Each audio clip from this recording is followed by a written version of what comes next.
Prince William and Kate Middleton have finally broken their silence on the Epstein files, reportedly stating they are deeply concerned by the continuing revelations and that their thoughts remain entirely with the victims, a move that changes everything. Hello and welcome back. We really need to talk about what is happening behind the palace gates today because the silence has finally been broken, and quite frankly, it is about time. I know many of you have been waiting for this moment, wondering when the future king and queen would step up and address the elephant in the room, or should I say, the Duke in the Royal Lodge. We are looking at a massive shift in how the monarchy is handling the disgrace brought upon them by Prince Andrew, and it seems that Prince William and Catherine have decided that enough is enough. We have to start with this statement. You know the royal family usually sticks to that old motto, never complain, never explain. It has been their shield for decades. But sources are now confirming that Kensington Palace has effectively gone rogue compared to the rest of the family's strategy of silence. The phrase, deeply concerned by the continuing revelations, is not just a casual comment. In diplomatic royal speak, that is the equivalent of a scream. It means they are horrified.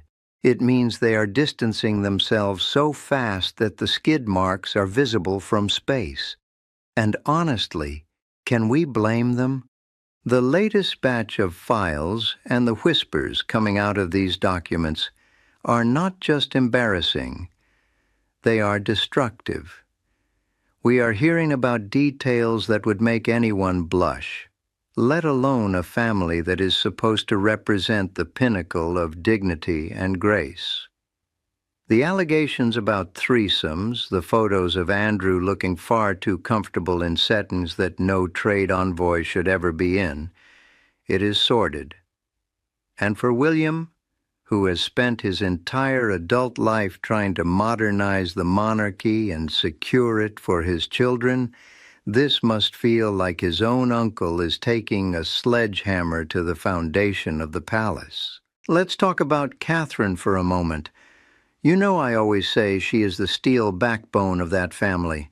She smiles, she waves, she accepts flowers, but behind the scenes, that woman is a lioness when it comes to protecting her cubs. Imagine having to explain this to George, Charlotte, and Louis. George is getting older. He goes to school with other children who have access to the internet and newspapers. The idea that Uncle Andrew is trending for all the wrong reasons again is a nightmare for a mother who just wants to give her children a somewhat normal childhood. I am hearing whispers that Kate has been instrumental in pushing William to make this clear separation. She knows that if they don't cut the cord publicly, the rot spreads to them. She is not going to let the future of her children be compromised by the past behavior of a man who seemingly had no judgment whatsoever. And what about the man of the hour? Or rather, the man of the shame? Prince Andrew. We know he has been clinging to Royal Lodge like a barnacle on a ship's hull. The reports that he has finally been pushed out, or is at least in the process of being moved to somewhere much smaller, perhaps Frogmore or even up to Sandringham, are telling. For years, he thought he was untouchable. He thought being the Queen's favorite son would protect him forever. But Charles is king now, and William is the heir, and neither of them has the patience that the late Queen Elizabeth had. The eviction from Royal Lodge isn't just about real estate, it is symbolic. It is William and Charles saying, "You are no longer a prince of the realm in practice, you are a liability." It is tragic, really, when you think about the history. But we have to look at the reality of the situation. The monarchy is slimmed down, yes, but it is also stressed out. William is carrying a heavy load. He has his father's health to worry about, his own wife's recovery and return to duties, which we were all so relieved to see, by the way, and the raising of the next generation. He does not have the bandwidth to babysit a 65-year-old man who refuses to understand the gravity of his actions. This statement of being deeply concerned is William drawing a line in the sand. He is essentially telling the public, we are not him. We do not condone this. We are on the side of the victims. Now, we cannot discuss this royal chaos without looking across the pond to Montecito. You just know that over in California, the Duchess of Sussex is watching this unfold with a very specific look on her face. I won't say she's happy about it. That would be cruel. But let's just say she is probably feeling a sense of vindication. Meghan has spent years trying to tell us that the institution is flawed, that they didn't protect her. And now, as she sees the firm scrambling to protect itself from one of its own blood relatives, she is likely sitting there thinking, I told you so. Have you noticed the timing of her recent appearances? While the news in London is dark and full of legal files and sordid allegations, we see Meghan on red carpets, glowing, wearing expensive gowns, looking completely unbothered. It is a masterclass in PR, honestly. She is presenting herself as the one who got away, the one who is thriving outside of the toxic environment. And even though we might roll our eyes at some of her antics, and heaven knows the woman loves a microphone, you have to admit, in this specific instance, the contrast is stark. She is projecting future and Hollywood glamour while the palace is stuck cleaning up the past and sleazy scandals. There were reports recently about Meghan making subtle jabs at the royal family, talking about healing and nesting. It is her classic word salad, isn't it? But underneath the flowery language, the message is sharp. She is implying that she escaped a burning building. And with these Epstein files continuing to drop, smoke is definitely coming out of the windows at Buckingham Palace. I do wonder, though, if Harry feels the same way. That is still his uncle. Those are his cousins, Beatrice and Eugenie, who are suffering in all of this.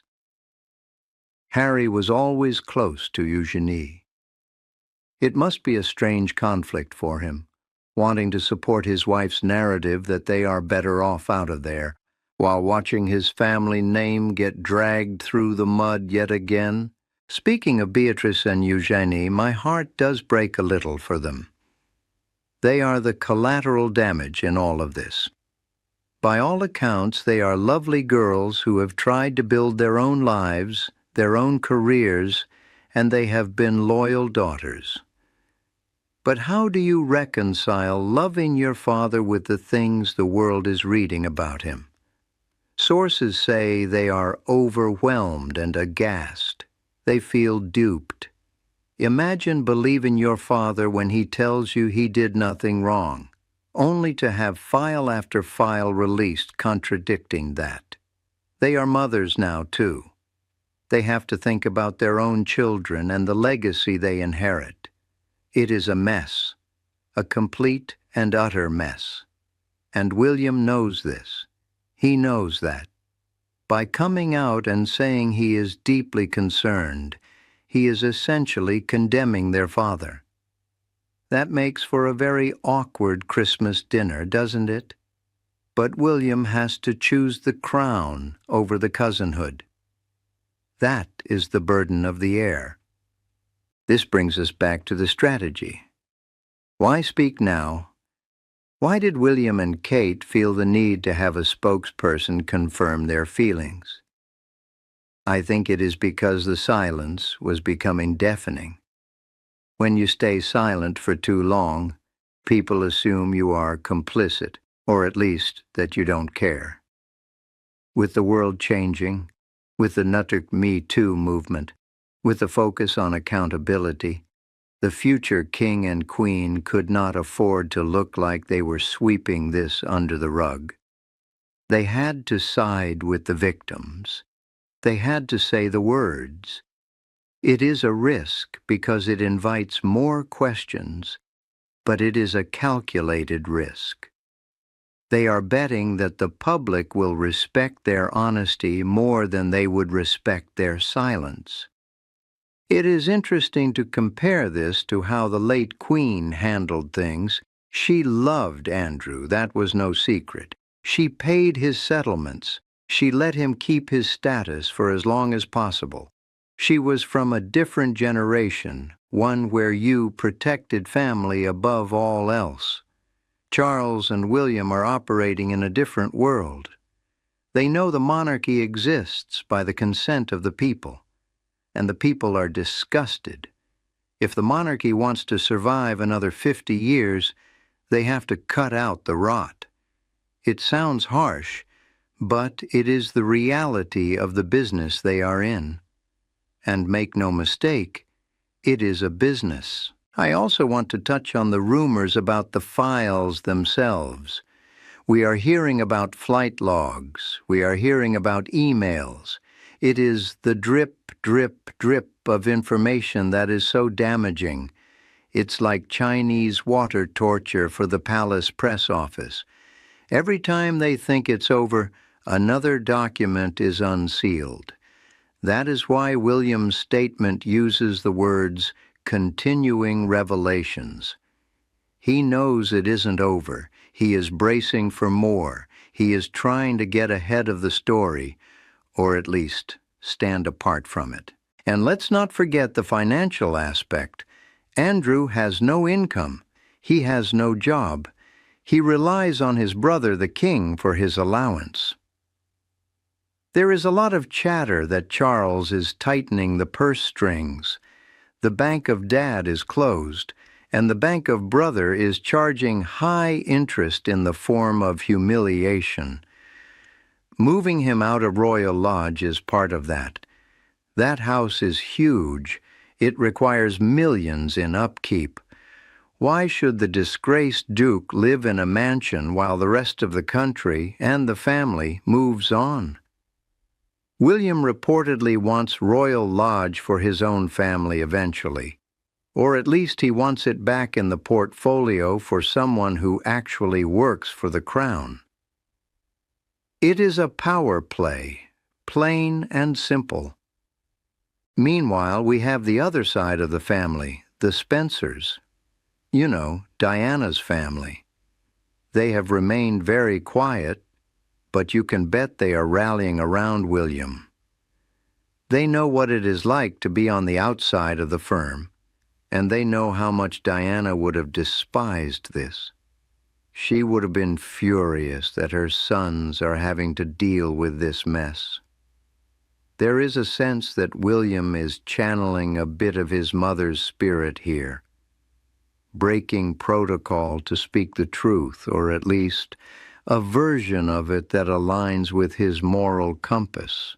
I want to pivot back to Meghan for a second because her role in the public perception of this cannot be ignored. Every time a new scandal hits the Windsors, her approval ratings in America seem to tick up a little bit. It feeds into the narrative that the British royal family is this archaic, dysfunctional soap opera. She doesn't even have to say anything anymore. She just has to exist and look happy. It is the ultimate revenge, isn't it? Living well is the best revenge. And while I am not her biggest fan, I think the way she treated her own family is questionable.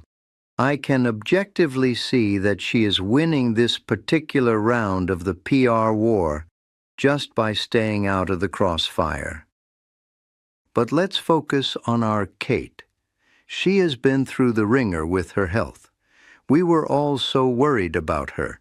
To come back from that, to step back into the spotlight, and then to be hit with this wave of negativity surrounding her husband's uncle. It is not fair. She deserves a period of calm. She deserves to just be the Princess of Wales, cutting ribbons and visiting charities. Instead, she is having to navigate a minefield. But she does it with such poise. You never see her sweat. You never see her crack. She is the jewel in the crown right now. If the monarchy survives this era, it will be largely down to her ability to keep the ship steady. There is also the question of whether Andrew will face any more legal action.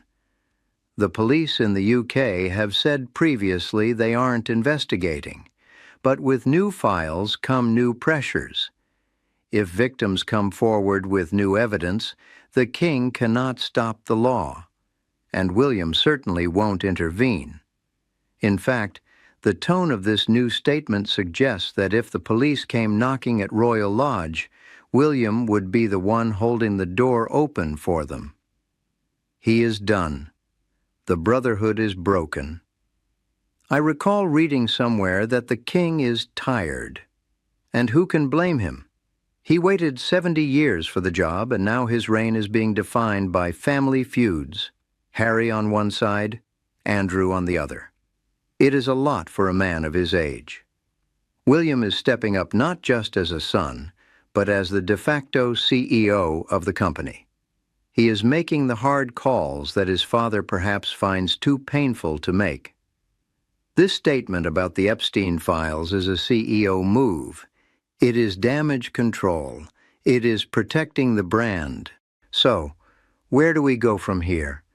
The files will likely continue to be analyzed by journalists for months. There may be more names, more details, but the stance of the Prince and Princess of Wales is now clear. They are deeply concerned. They are with the victims. They are not with Andrew. It is a line in the sand that separates the future from the past. It is a declaration of independence from the scandal.